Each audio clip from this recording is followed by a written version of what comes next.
Antigas cantineiras. Sabe quem que é cantineira, né, Eduardo? Tinha uma que você gostava muito lá, Inácio de Carvalho, ou não? Demais. Eu já ia pra escola pensando naquele mingau de fubá ou mingau de milho que a gente ia comer na hora do recreio. Pois é, tem muita gente ainda que vai pra escola pra se alimentar, né? Pra ter uma alimentação digna por dia. Essas cantineiras, as pessoas que cozinham, que bate o sino lá, que, enfim, arrumam, ajeitam ali o colégio, estão recebendo menos de um salário mínimo aqui em Minas Gerais. Mais de 20 mil servidores auxiliares da educação básica, responsáveis, como eu disse, pela alimentação, limpeza das escolas, cruzaram os braços nessa quarta-feira para exigir uma recomposição salarial de cerca de 15%. Malco, elas recebem hoje R$ 1.242, o valor inferior em R$ 78 ao salário mínimo, que é de R$ 1.320 anunciado em maio. Que vergonha, que constrangimento. Morar num estado que agora está tentando pagar o piso dos professores, mesmo assim o piso proporcional, não paga o piso integral, e faz isso sem dinheiro. Educação não é só professor de sala de aula. Educação também é infraestrutura, educação também é portaria, é a cantineira, é a limpeza das escolas.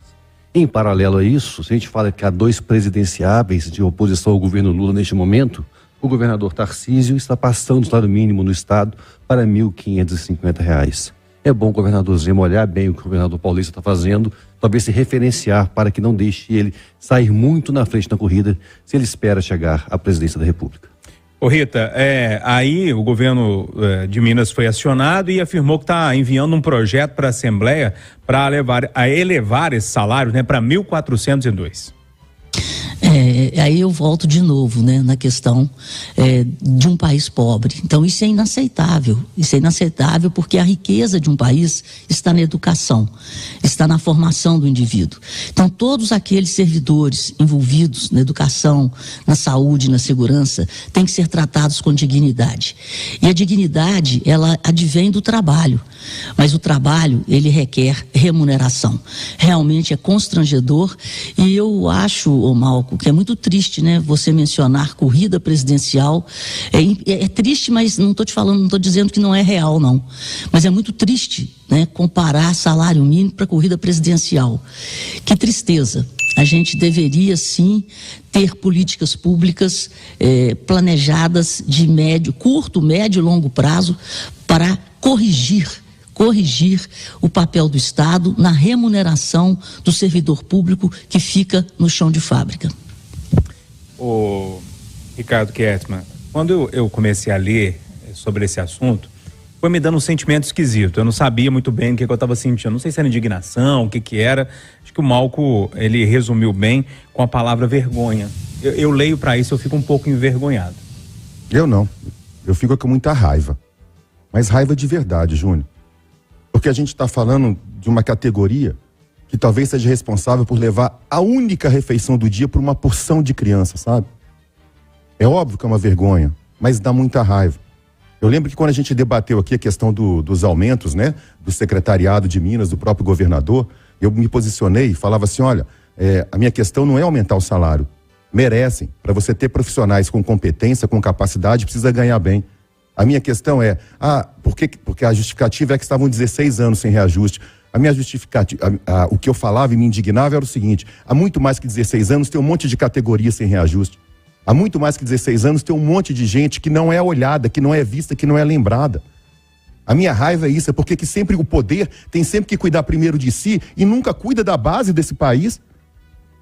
Essa semana eu lembro também de ter falado, que eu não acredito no Brasil, o Du até brincou comigo e falou assim, nossa, Ricardo, tem que ter fé, né? A Rita fez um discurso ufanista, dizendo que o Brasil, não é o país do futuro, não. O futuro já chegou, somos o celeiro do mundo, somos isso. Isso aqui? Porque o meu Brasil é esse, Júnior, é esse Brasil que eu conheço e vejo todo dia. Gente morrendo de fome, gente morando na rua, gente morrendo em fila de hospital, gente subnutrida, 50% dos lares sem saneamento básico. Esse é o país que eu vivo e é o país que me indigna e que eu não acredito, infelizmente. O que eu estou fazendo aqui, Rita? Fazendo o contrário de que muita gente faz. Eu estou tentando chamar a atenção da população e do poder para a população que precisa. Eu não estou passando pano, eu não estou levantando bola para ninguém. É isso que eu estou fazendo aqui, lutando pelas pessoas que precisam. E é esse o meu papel, e é o papel que eu nunca vou abdicar de fazer.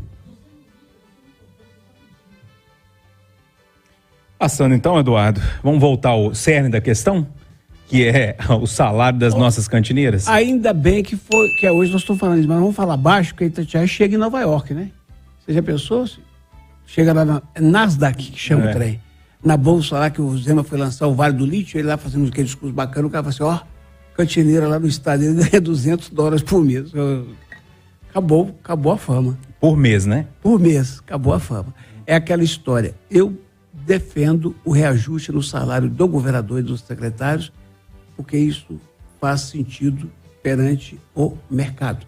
Você não vai ter um secretário de Estado eficiente se você quiser pagar ele 10 conto por mês ou se quiser dar ele 5 mil e mais uns penduricários que eu considero indecentes. Então eu defendi o aumento.